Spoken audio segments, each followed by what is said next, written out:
But it was when the Illuminati first started coming after him. And I'll never forget the day when they breached the house. How about date your age, date your age. Well, I want to date my wage. I'm finna shut all this ish down tonight. I want to date my wage. Stay right here. Where y'all at? Hey, chat, where they at? Hold on. Cause you know I keep it on me now. Yeah. I keep it on me. You want to date your what?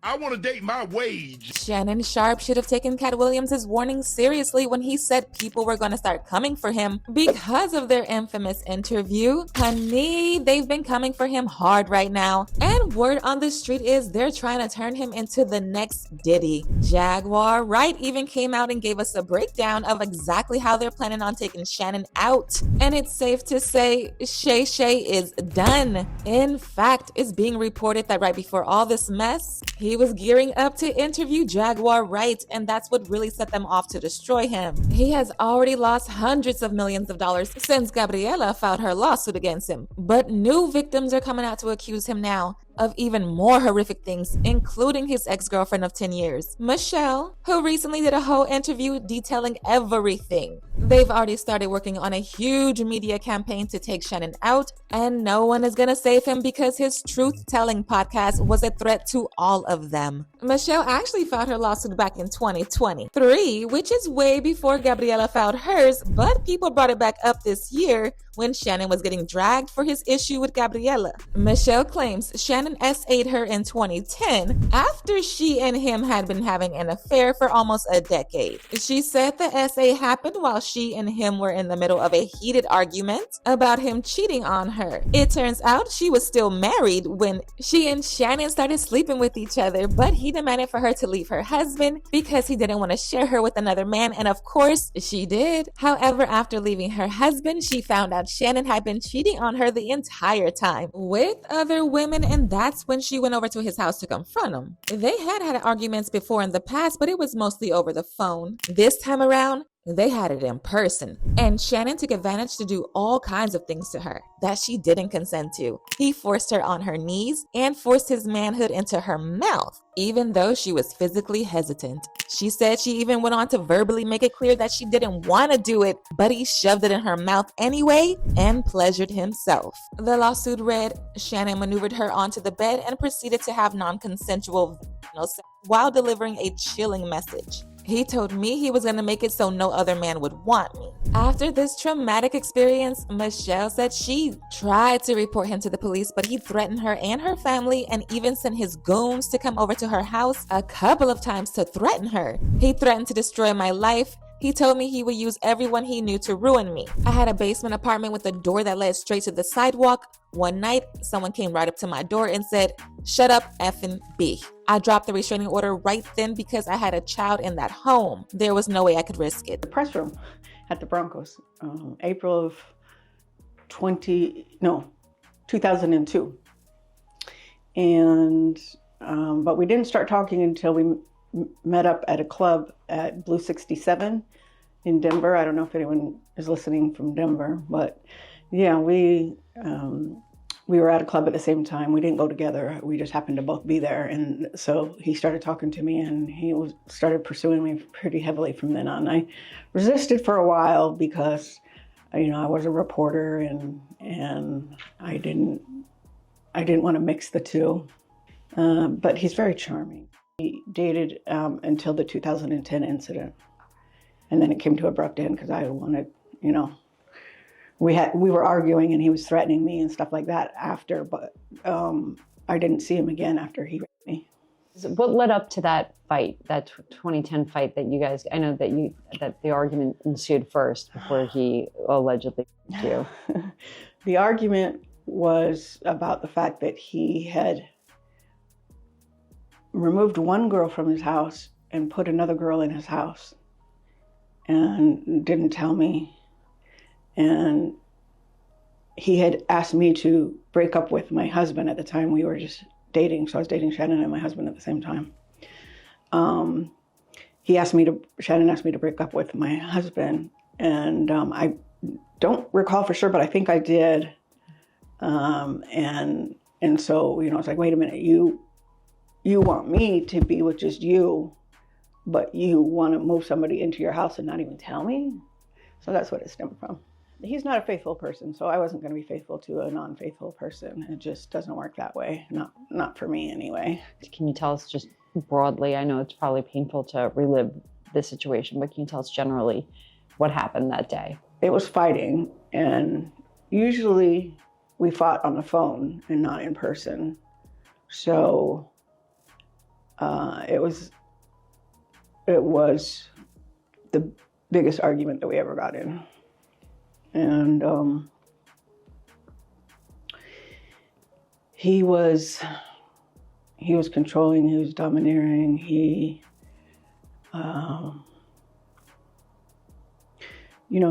was manhandling me beforehand, and he wanted to have sex, and I told him no. I told him no, because you gave it to somebody else. I didn't only tell him no, I told him why. And he wouldn't take no for an answer. So he overpowered me, put me to my knees, put his in my mouth. And after he got enough of that, he put me on the bed. And, this was all a struggle. So I had said no. And I said no, even though I was thinking that. And so it was the hardest.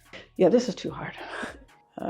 I remember he got dressed and he knew what he did. And so, I just kind of escorted him out the door. And then I wasn't going to do anything about it. Sometimes when you're with the person for a long time, it's hard for you to realize that they're being the perpetrator, even though you know it, you don't want to admit it. And there's so much going through your mind. But then he started coming at me. If I tell anybody,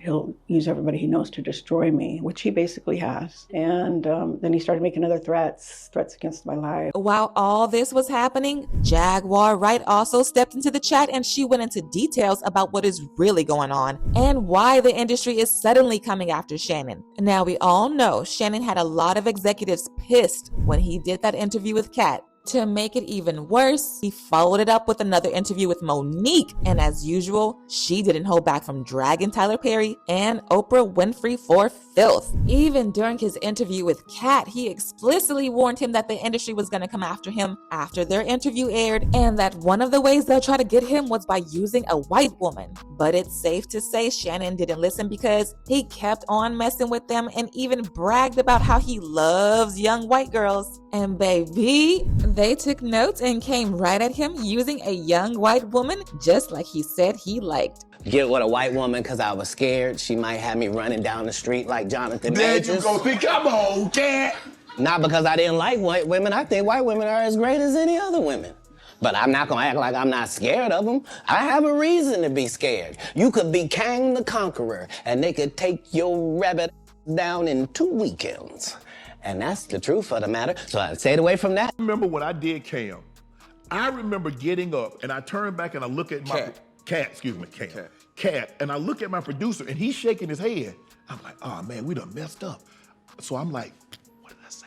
Yeah. Did I say something? Did he like, this is gonna be the talk of 24. No way. I'm like, you think so? He's like, shit. And he's looking at me just like I'm looking at you, Cam. He's like, Shannon, this is gonna be viral for the whole year. I said, come on, man. I said, so I'm thinking at that point in time, Steve Harvey is my is my most viewed podcast. He's at 8 million. I said, you think we're gonna beat Steve? He's like, yeah. I'm hoping for 10 million. Yeah. That's all, Cam, if I get 10 million, I'm like, that's a pretty good interview. Yeah. Think about how few people that's in this space that interview people that don't get 10 million. For sure. So if I get 10 million, that's one of the biggest podcasts. Now, that's not Joe Rogan's numbers, but that's pretty good for an up-and-coming podcast. Right. So I felt good. Man. But here's the thing I tell people, if I'd have had Katt mic'd up from the time he got out of the truck until the time he sat down, it'd have done 100 million. Oh, he was on it. And I just like, damn. Cause I went back and I'm like, damn, he said that? Where was I? He was saying so much that I'm like, but Kim, I didn't know it was gonna cause this kind of ripple. I didn't think it was gonna move me in the direction. I'm glad it did. I understand what comes along with that. But if you remember, he said it. He said, this is gonna put you in another dimension. He definitely did. He said, but my mama said, boy, there's power in the tongue. yes. He said, he told me, and my guy Jordan is over there. He said, now they're gonna come for you. I said, can't come for me for what? I didn't say anything. Right. He said, they're gonna come. And they're gonna say a lot of different things. And they're gonna be some people that you thought you might be able to get, that they're not gonna come now. Right. And that's absolutely has happened. That's absolutely has happened. They were so excited. Thanks for reaching out. We can't wait to sit down. And a day later, they can't do it. And then no call, they won't follow, so forth and so on. Apparently, Shannon was gearing up to have an interview with Jaguar Wright in a few weeks, but once word got around in the industry that he was about to do this interview, the lawsuit involving Gabriela came up, and now people are wondering if the reason why he's being targeted is because of the Jaguar interview. However, the interview is no more happening since Shannon is involved in this mess, and Jaguar isn't taking it easy on him either, because she just had an interview where she went off for him doing this to himself and also spilled the tea about the people trying to take him out. Jaguar said Shannon had no business being involved with that 20-year-old girl in the first place, especially since she's young enough to be his daughter. She also went off on him for mingling with some shady industry people because, according to her, they are the same people who are doing this to him behind the scenes. You know, a lot of people were angry at Shannon Sharpe after his Katt Williams 2024 God Ain't Playing With Y'all interview. A lot of people were angry with him. Matter of fact, there's a lot more people who reached out to him after Katt, who he turned away because he couldn't take the heat. Is everyone forgetting that? And Katt warned him, they're gonna come for you. Monique came after that, told him, they about to get you. You better watch who you kicking it with. She told him the kindest, most polite way possible.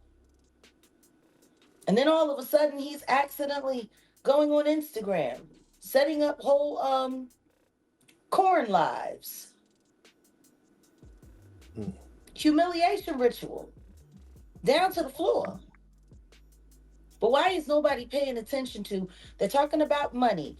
10 million offered to be quiet. She asked for 25,000 for the SCX. He wants 100 million for defamation and whoopty-whoopty-woo and all of this.